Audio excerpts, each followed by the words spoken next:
Scott Holliday here, and welcome back to Plus 2 Wrestling. Before we get started, Charlotte won the Royal Rumble, which means I get a box on my bingo card, because I predicted that the winner of the Royal Rumble will be someone who hasn't wrestled on the main roster in a year.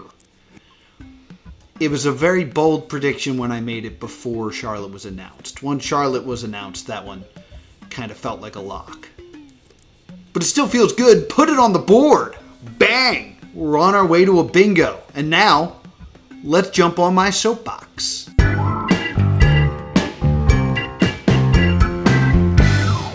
Are we doing it? Are we actually doing it now? There's nothing else to distract me? All right. We're finally doing it. This is the video that I wanted to be my first video of 2025. Time makes a fool out of all of us because we're deep into February at this point. But these are my top 10 independent wrestlers who I believe will have a breakout year in 2025. Just to be clear, as we go into the third year of me doing this, that these are not the top 10 best independent wrestlers right now. These are not going to be names that you know. These are going to be people that I believe are going to break out. These are going to be people that you may not know now, but by the end of the year, you'll be keeping your eye on them because they might be getting signed somewhere else. That is what this list is. I personally don't think you need to hear who I think are the top 10 best professional wrestlers right now on the independents. I don't think you need to hear me say that Nick Gage, Ali Ketch, and Jimmy Lloyd are awesome. And if you do, Nick Gage, Ali Ketch, and Jimmy Lloyd are awesome. But that's not what this list is for. These are breakout stars.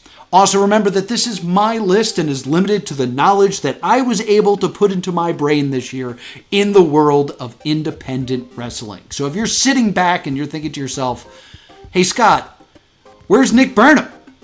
He's the Foothills Alliance Wrestling Heavyweight Champion. Well, I don't know that. So we are limited to the amount of wrestling that I can watch. Also, Nate, congratulations to you. You are the random name I picked for this joke this year.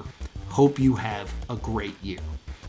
And once again, I need to restate this. This is independent wrestlers, which means you cannot be on this list if you are signed to a major company, and that includes WWE ID signings, which is a bit of a bummer because I had to rewrite this list a few times because Zeta Steel was 100% on my list. I saw Zeta Steel in the Combat Zone. She went on to have a fantastic WrestleMania weekend, putting on some fantastic matches, including a fantastic match at H2O against Marcus Mathers, who was originally going to be my number one on this list. Marcus Mathers also signed to the WWE ID program. He had like 13 matches WrestleMania week. I got to call 2 of them, and I never got to shake his hands. So congratulations to you, Marcus.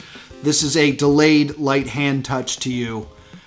You were going to be number one, but I think the WWE ID is a bit bigger than being number one on my list.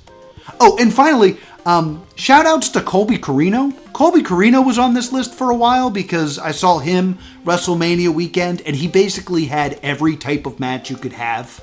Like, I watched him have a ground-based grappling match, and then a lucha-style trios match, and a death match, all in the same weekend. Colby Corino is awesome, and then it turns out he's signed to NWA.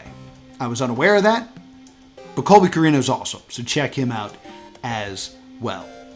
And once again, this year, as I did last year, I'm allowing myself to pick tag teams. It gets more names on the list, and I feel less bad about bumping people off. I almost put a faction on this year, but I'm limiting myself to tag teams or singles wrestlers. All right, you've waited long enough. Let's start my top 10 wrestlers to watch in 2025. Number 10. So I don't know if I've ever said this out loud into the camera for this, but when I try to format this list, I always try to make number 10 a bit of a wild card, like a very bold prediction that no one really has their eye on at the time. I mean, last year I went with Al De Niro, and Al De Niro was on a huge losing streak when I picked him. The year before that, I picked Brian Ace. Brian Ace, who had, I think, maybe 3-4 matches under his belt when I picked him. A pure rookie when I picked him. And this year, I'm going even crazier. Because this year, I'm actually picking someone from overseas. I'm picking someone over in the UK scene. And this performer has something special. And I say performer because he's not a wrestler. This will be the first manager I put on my breakout list. And this guy I got a chance to meet at the Too Many Games Expo. And we sat down and we talked wrestling, and he has an amazing mind for professional wrestling. And while he hasn't been the most active this year, if he really pursues professional wrestling, I think he can make a deep impact in any company he chooses to work for. Because I have chosen for my number 10 spot, Leslie Bestington. My name is Leslie Bestington, and you already knew that because I am a social media influencer. Leslie Bestington made his debut in Coliseum Pro and ended up in a program with Simon Miller and cut some of the most effective, scathing promos I have ever heard. These people do not care about you at all. And I'm going to show you exactly what I mean. You guys like ups and downs, right? You like ups and downs? Yeah. Do you guys like Wizard in the Sky? Yeah? Yeah. What's your favorite Simon Miller match? Do you not know? Can you not think of one? You are not a wrestler to these people, Simon. You're a novelty. This guy draws so much heat. And he's not the type that has to scream. He can speak very calmly and make sure you hear every syllable that cuts you deeper and deeper. I watched him systematically, verbally dissect Simon Miller in a fantastic program. So I highly recommend you check out Leslie Bestington. And yes, that is Super Eye Patch Wolf. I wanted to put Super Eye Patch Wolf on my YouTubers to watch, but I went down the Leslie Bestington hole and was like, man, I think he's good enough to put on my breakout list.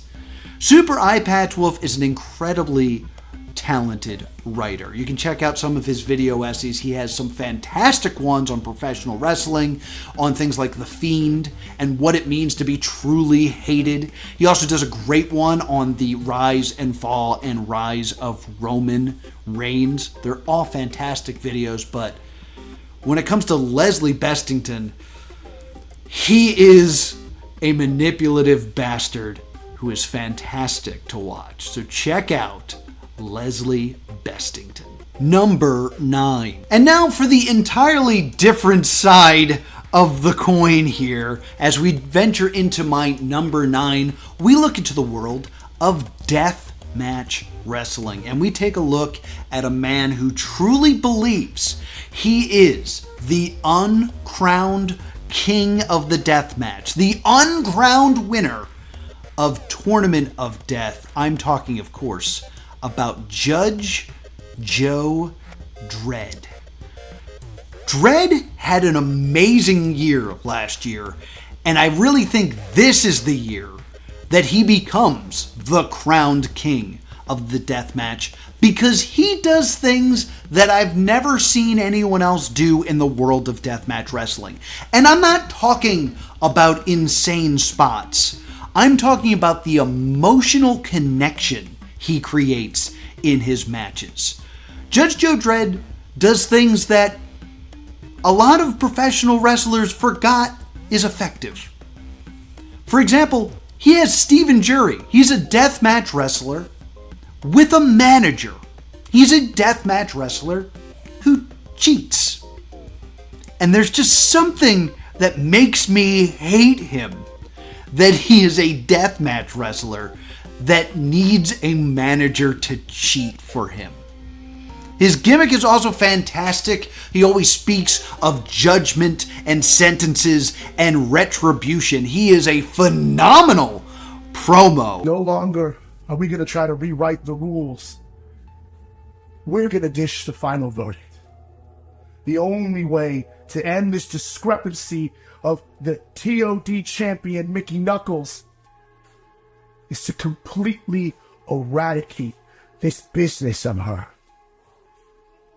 Setting a date, not for repeal, but for execution. And I really feel like this is the year. He goes from uncrowned to crowned. You can check out Judge Joe Dredd at Tournament of Death, at Cage of Death, and coming soon to CZW Anniversary. You have to see Judge Joe Dredd. Number 8. One thing that will always impress me is dedication. Someone that is willing to fully commit to a bit, to a gimmick, to a premise will always get my attention. And this guy just kept popping up. And every time I saw him, he had nothing but full commitment to who he was, but also another new, unique take on how to present himself. I think this is going to be a surprise to a lot of people, and I think that's the point. This guy knows how to surprise you. He knows how to present himself in such a way that you will underestimate him, and then you will be blown away by him. I'm talking about Homeless Vaughn. Homeless Vaughn is a homeless professional wrestler. If you see Homeless Vaughn, there's a chance that he is made a little home under the ring, and he will not come out until it's time for his match. So he'll just stay there for the length of the show. Or perhaps he'll be passed out in the crowd. And not until someone's making an open challenge will he make himself known. And then he will show off. Homeless Vaughn is incredible in the ring. And Homeless Vaughn, I almost feel like I'm spoiling this. Homeless Vaughn is in amazing shape, and he knows that. So he'll wrestle half the match with a shirt on, and then, to shock the crowd, take that shirt off and show what an amazing athlete he is. The character's great, the wrestling is great, and the commitment is something that is lacking in the world of professional wrestling right now. You never know where he'll pop up, but you need to see Homeless Vaughn. Number 7. My number 7 was someone I've had my eye on for a while, but I kept him off this list simply because he was too violent. I'm talking about anti-life murder boy CC Boost. Now, normally you would say that being violent is good in the world of professional wrestling, but most of his matches ended up in disqualification. That is until he was forcibly teamed up with his new accountability buddy, Laura Crane. Through the guidance of Laura Crane and her emotional support stuffed animals, CC Boost was placed on the right path. Death matches. CC Boost has now wrestled death matches in WHW and CZW. And while he's yet to really find his footing in those worlds, I can say one thing about CC Boost I've never been able to say before. He's having a good time doing it. Once he figures out his place in the world of deathmatch wrestling, he will be a force to reckon with. That's why I had to go with CC Boost.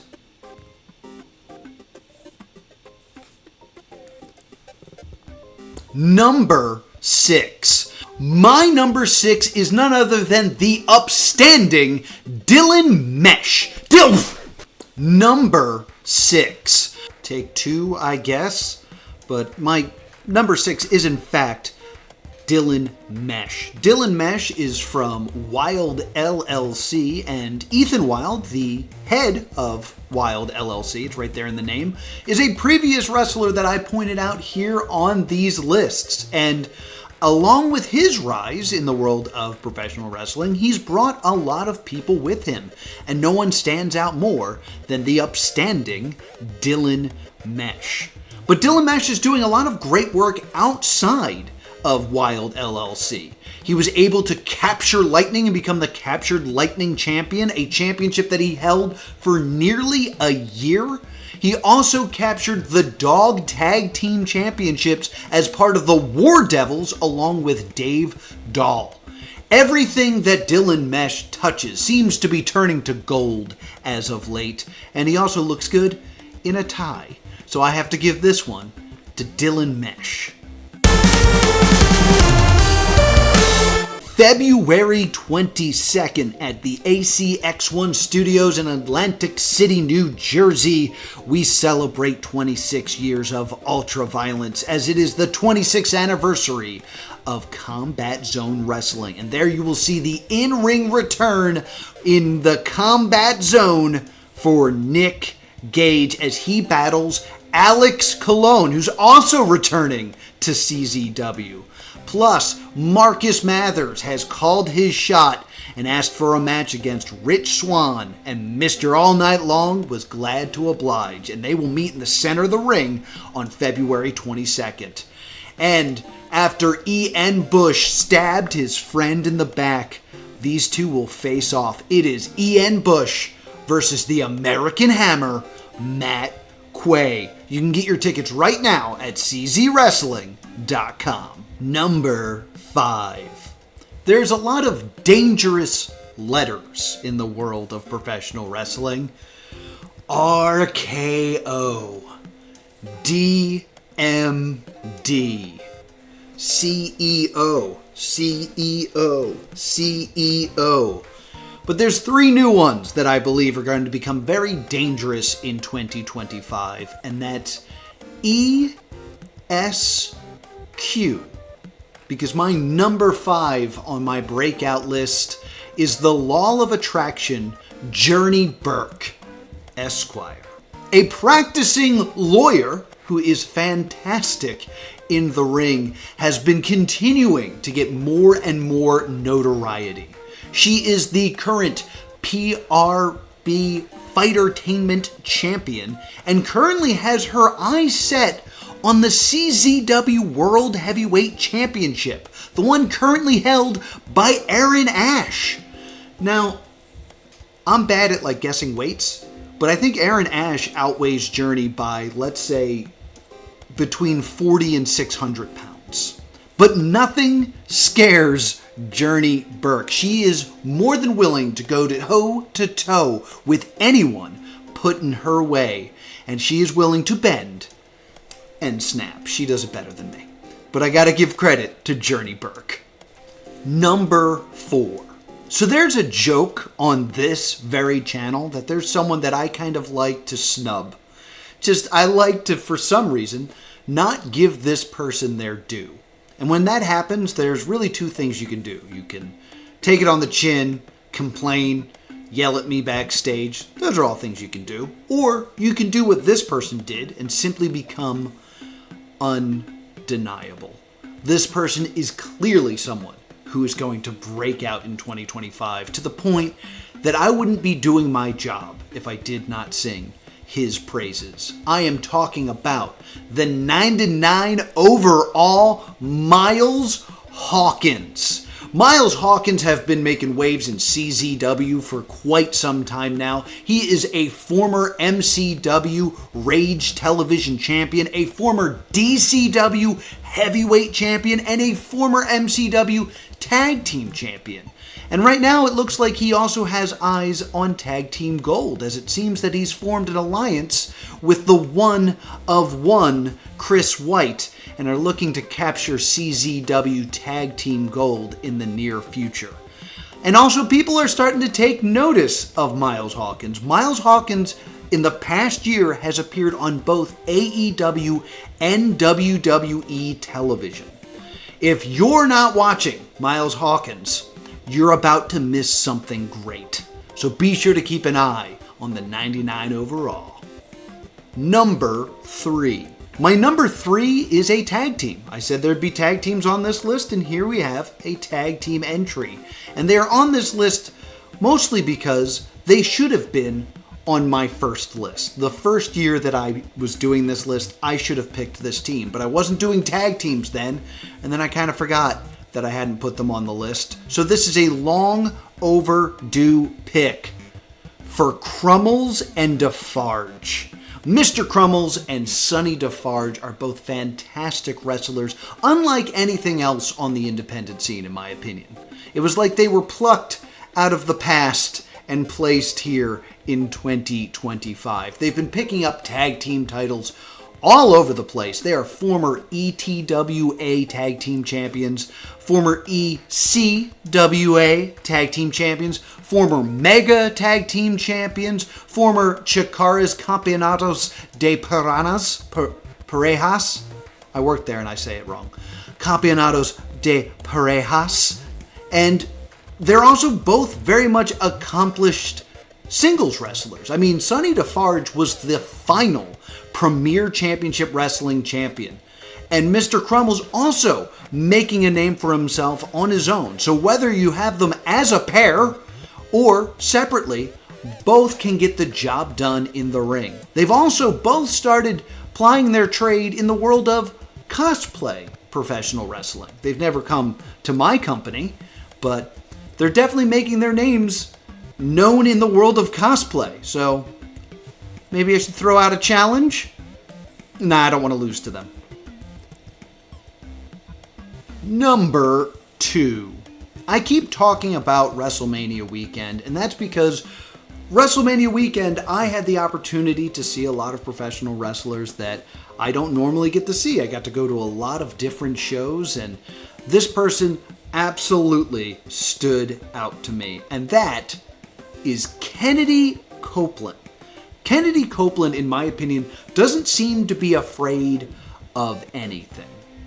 Just if you look at her career this year, she's wrestling in House of Horrors matches, in no ring matches, in Falls Count Anywhere matches. She fought in CFU and did some cage fighting. Kennedy Copeland is, what's that?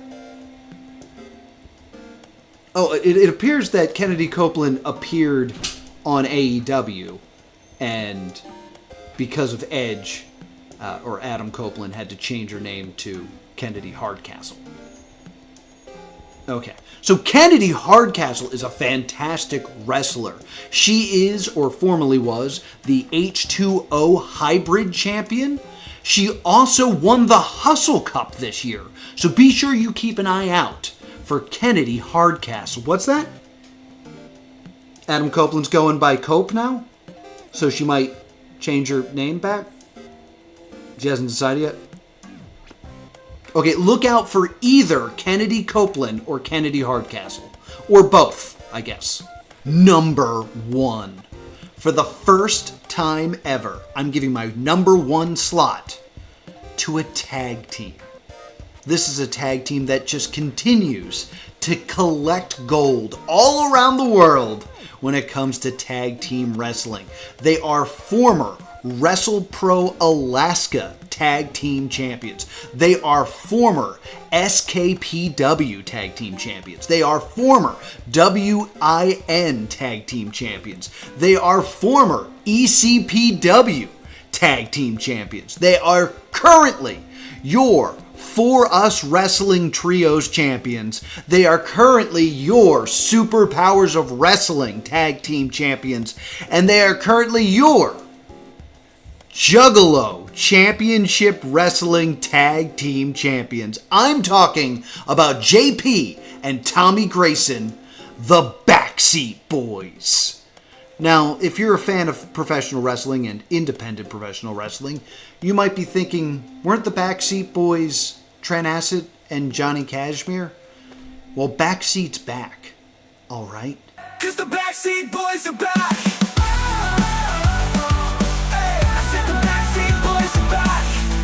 And under the tutelage of Johnny Kashmere, they've been traveling the country just collecting titles and really showing what they can do in between those ropes. Every match that I've seen has been main event quality out of the Backseat Boys.